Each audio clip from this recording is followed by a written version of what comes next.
আপনার বাল বাচ্চা রাস্তায় কান্না করে ভাই, এটা আমার অভিশাপ। আপনি আমার ফল আপনি চিন্তাই করছেন, আপনি আমার ফল চিন্তাই করছেন, এর জবাব আল্লাহর তরফ থেকে পাবেন। আপনার ফ্যামিলি, আমার বউ বাচ্চা কি আপনি কষ্ট দিয়েছেন, আমার বউ বাচ্চা যে চোখের পানি আপনি বাড়াইছেন, আল্লাহর তরফ থেকে আপনার বিচার হবে। আমি এটা মানতে রাজি না।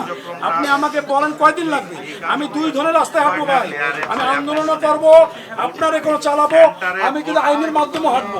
প্রশাসনের নগ্ন হস্তক্ষেপের কারণে আমার ফলাফলটা ছিনতাই করা হয়েছে। আমার একটাই দাবি, আমার সুস্পষ্ট দাবি, আমি প্রশাসনকে গত 2 দিন ধরে আমি বিভিন্ন জায়গায়, আমার হারাগাছ পৌরসভা, কাউনিয়া উপজেলা, পীরগাঁও উপজেলা, আমার শান্তিপূর্ণভাবে আমরা আন্দোলন করছি। আমাদের একটাই দাবি, চাওয়া একটাই পাওয়া, যে আমাদের এই ভোটটাকে পূর্ণ গণনা করা হোক। কারণ জনগণ ভোট দিয়েছে, জনগণ তাদের কাঙ্ক্ষিত ফলাফলটা পায়নি। তাই আমি প্রশাসনের দৃষ্টি আকর্ষণ করছি। আমরা আজকে ডিসি অফিসে আসছি, হাজার হাজার জনতা আসছে, তাদের একটাই কথা যে আমরা ভোট দিয়েছি, আমরা আমাদের ভোটের ফলাফলটা দেখতে চাই। তাই আমরা ডিসি মহোদয়ের ওখানে গেছি। ডিসি মহোদয় আমাদের বলছে সব ধরনের প্রসেসিং তারা করছে, আশা করি তারা অতি সত্বর আমাদের ভোটটা পূর্ণ গণনা করবে। তবে আমি একটা কথাই বলি, পূর্ণ গণনায় যা রায় আসবে আমি তা মাথা পাতিয়ে নেব। এবং আপনারা জানেন যে আমার যে নির্বাচনের ফলাফল যে চুরি হয়েছে এবং নির্বাচনের ফলাফল যে প্রশাসনের মাধ্যমে ছিনতাই হয়েছে, এটা সম্পূর্ণ প্রশাসন সহ বর্তমান এনসিপির যে নেতা আক্তার শাপলাকলির প্রতীক, আমি ওনাকে চ্যালেঞ্জ ছুঁড়ে দিচ্ছি। উনি সত্যিকার অর্থে জনগণ ভোটে যে নির্বাচিত হয়ে থাকে, আমার চ্যালেঞ্জ গ্রহণ করা উচিত, ওনারও চাওয়া উচিত যে ভোটটা পূর্ণ গণনা করা হোক।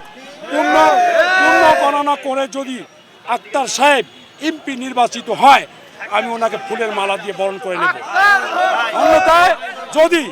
অন্যথায় যদি প্রশাসন যদি কালক্ষেপণ করে, টালবাহানা করে যদি, যেহেতু তাদের হাতে ব্যালট আছে, যদি সময় ক্ষেপণ করে ব্যালটগুলোকে আবার পরিবর্তন করে, আবার একটা কিন্তু সন্দেহ সৃষ্টি হয়। তাই আমি আপনাদের উদ্দেশ্যে বলতে চাই, অতি দ্রুত আমাদের জন্য ভোটটা পূর্ণ গণনা করা হয়, এটা আমাদের চাওয়া এবং জনগণের চাওয়া। আমি আপনাদেরকে একটা সুস্পষ্ট কথা বলি যে আমরা দীর্ঘ 17 বছর জীবন বাজি রেখে আন্দোলন করেছি, সংগ্রাম করেছি, জেল খাচ্ছি, মৃত্যুর হাত থেকে বেঁচে আসছি। আমরা শুধু একটাই, যে একটা নির্বাচন হবে, জনগণ ভোট দেবে, জনগণ তাদের কাঙ্ক্ষিত নেতাকে বেছে নেবে। আমরা সেই দিনটি অপেক্ষা করেছি 12ই ফেব্রুয়ারি। কিন্তু আমরা কি দেখলাম, আজকে যিনি যোদ্ধা, জুলাই যোদ্ধা বলে, উনি তো জুলাই চোর, জনগণের ভোট চুরি করেছে। যে নেতা, যে জুলাই যোদ্ধা জনগণের রায় চুরি করে থাকে, সে অনেক কিছু চুরি করতে পারবে। আপনাদের মাধ্যমে বলতে চাই, আমাকে ভয় দেখায় লাভ নাই। আমার জীবনে যদি কোনো ঝুঁকি আসে, আমার যদি কোনো মৃত্যু হয়, এর জন্য দায়ভার কিন্তু আক্তার সাহেব, এনসিসিকেই নিতে হবে। এটা আমি আপনাদের বলতে চাই। প্রিমিয়ার ওয়ারড্রোব, গুছিয়ে ফেলুন জীবনটাকে।